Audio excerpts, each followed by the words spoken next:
The question for me is, and we've been saying it here on the show, is which guy do you fall in love with? And I think that's the guy you got to get. And if it is Jayden Daniels, I mean, I don't know what you do. I wouldn't trade up to 1 or 2. I wouldn't do that because you need players, and it's back to how many players do you need.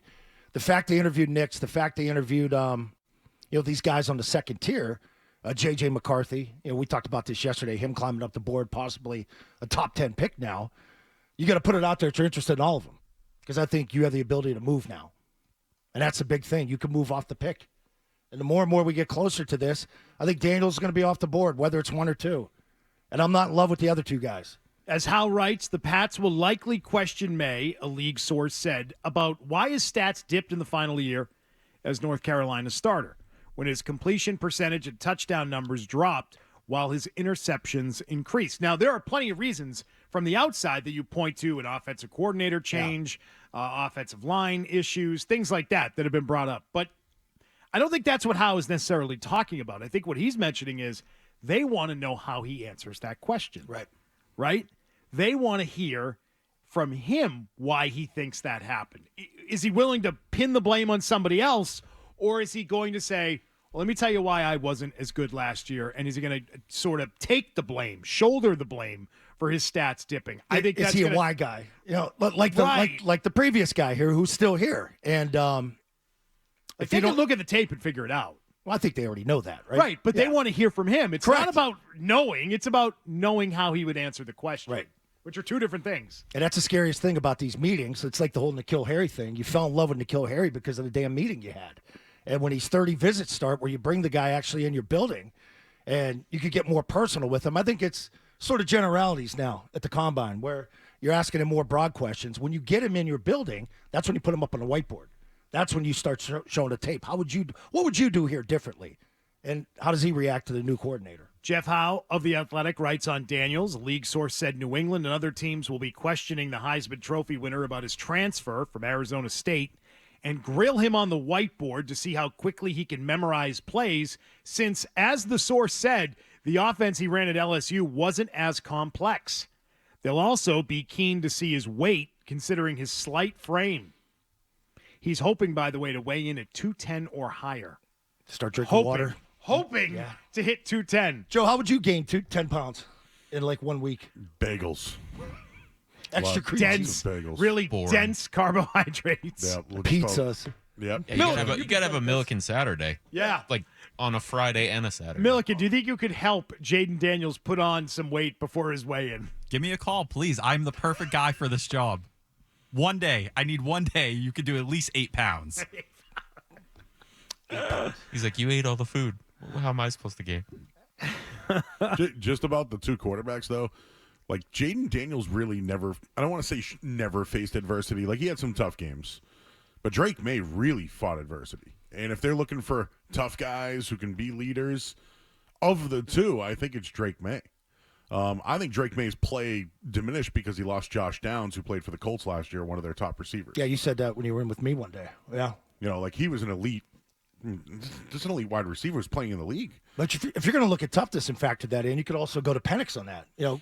Coming back from 2 knee surgeries, beating Oregon twice last year, putting Washington on a national stage. If toughness is a big thing, I'm leaning more to Penix. Yeah, the other thing about Daniels, too, I've mentioned this a bunch, but if you watch the film, like, again, nobody, who knows? Like, we all are just guessing on it, but I think Drake May is a better over-the-middle thrower, while Jayden Daniels is a better downfield passer to the sideline. So what's more important in this league now? Outside. There you go. Outside now. And that's where Max struggled. And if he can get to the outside, he can also use his wheels. And Drake May can run, too. But Jayden Daniels reminds me of C.J. Stroud. Like, Stroud could run, but didn't. Yeah, and that was a criticism of him when he was coming out of Ohio State, how they layered things, and it wasn't a complex offense. And look how he's doing now. Where all of a sudden Young is not the guy that everybody thought he was going to be with the overall first pick. I'd pattern it more after Stroud, and that'd be a good comparison because everybody compares him to Lamar Jackson. I think Lamar's such a unique player that I don't want this guy running around if you're going to select him. I mean, look at the injuries that happen to these guys, especially, if you're under 210 in this league, you got to be able to take a beating. So I'd want some medicals on him. Like the medicals on medicals on Penix are everybody. going to be there. Like Yeah. they're just going to be there, and that's going to. I think he's going to drop because of that. And I am a little like if now you're talking about some of these other tier quarterbacks. Bo Nix is the most interesting quarterback to me. Like Why? Because so Herbert played in a similar system, and look at him. Like Herbert had a bad senior year as well. He had a great junior year, and he kind of fell off a little bit of senior year. But with Oregon, I don't know if it's the system of the quarterback. Sneaky good stats with him.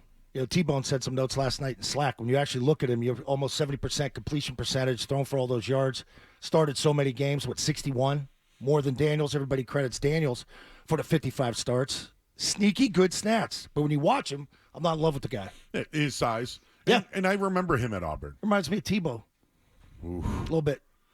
Oh, Better- no. better He's a thrower. better thrower by far. But like that fullback mentality, like tough. squatty type kid. Yeah. But isn't that McCarthy, too, if you think about it? No, different. McCarthy, again, on the run, what he can do on the run, we didn't see much of it. So I think he's a very interesting prospect as well because can he run the pro offense, and Yeah. is that what somebody's looking for? Hey, run the offense, don't get hurt, don't turn the ball over, and when you get outside, make good throws to the sidelines. I think offensive coordinators can work with a guy like him. Plus, he's a winner. And Harbaugh loves. I mean, Yeah. Harbaugh thinks he's the top QB. Definitely not. Not even close. Not a top 10 prospect either. I wouldn't take him in the top 10. But he's fourth guy, no question. But the point is, the Patriots want to draft a quarterback at 3rd overall. That feels like they're signaling this in a lot of ways this week. That's what they want to do. Don't you have to jockey Now, it whether or that not way it out? happens, I don't know. Yeah. But this is what they want to do. Yeah. Why hide it? I mean, Oh, I'd put you the can message out jockey there. all you want. Yeah. But I mean, that's what you're going to get the most return for, though. Like, hey, we want to pick a quarterback here. If anybody else wants one, our phone's open. But you got to give us a ton. I'd sell it like hell. Tell everybody at the combine we're going to take quarterback. Just to raise the price if you then trade the pick. Because Yeah. if you entertain the conversation of trading the pick, you're already admitting that you're willing to not draft a quarterback. Right? Yeah, you don't admit it, but put the message out there that, oh, they're going to take a quarterback. We got to jump it. You know? And that's when your phone blows up. It's a 3-quarterback draft. They need a quarterback. I can see why they'd want to draft one. I can see why the rest of the league would believe that they want to draft one. I don't know how much you have to hide Yeah. if this is what you want. If the only question is we don't know if our guy is going to be there, that's pretty much it. That's what this boils down to. I don't think it's that complicated. They want a quarterback. They should want a quarterback. It's pretty obvious. They may not have their guy there at 3, though. That's the issue. It is. Like, if the kid doesn't work out, then you're reset in another 2 or 3 years. And it's just, we're back to that same cycle again. Should they move up? If they identify one of these guys, should they try and do it? What if they only need to move up 1 spot? Now, I know that's going to cost them dearly to do it. It would cost them even more to go to 1 with the Bears. So you're going to be able to make that all work in about a 15-minute span. So you got to be ready to go. Because if Caleb Williams goes, Unless Caleb Williams, unless you're going to Williams 1. goes If you're going to 1, you can work the deal right now. yeah, that'd be a blockbuster. 1 is the pick that is always for sale early because, well, what's there to talk about? Right. You have the number 1 pick. You're in full control of the board. Right? It's a lot to give up, though. You're giving up a 1 next year, possibly 2 2s to slide up, 2 picks. But you get your guy. But you get your guy. Yeah. Did San Francisco do that? I mean, that's the latest pick that we know of, somebody moving Yeah, up but they in only the went up to draft. 3. Like, he's talking about moving all the way up to number 1. You know? You're giving up a boatload. And you need players. That's the problem. Right, that's the nice thing here. You have the 3rd pick, so the team that moves down is not all of a sudden going from 1 to 10 or to 12. You're moving back 2 spots. Right. That's what it is. And if you don't want to draft Caleb Williams, Well, the or you Bear- don't want to draft, The Bears did that 3-2 and took Mitch Trubisky. They move up to 1. does that make them wrong for doing it? No, I don't think it to- makes them wrong. What they got wrong was the guy they took. Yeah. No, the 49ers got 3. They took Solomon Thomas, and then Trubisky went to the Bears. That's the last time I can remember a team from 3-2. What'd they give up? Do you have that? Yeah, the number 3 overall pick, number 67, 111, and then 70 in the following year and 67 in the following. Oh, I would do that in a heartbeat. That's different. Yeah. I would do that deal in a heartbeat to move up to 2. That happened in 2017.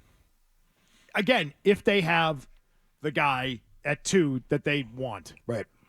or if they like 2 of the 3 that they need to move up 1 to make sure they get him, I would do it. They should do it. Get crazy, man. This is the time to do it. You need a quarterback. That would create excitement. Yeah, it would. I mean, it'd be great for us, but I don't know how good it would be for the team.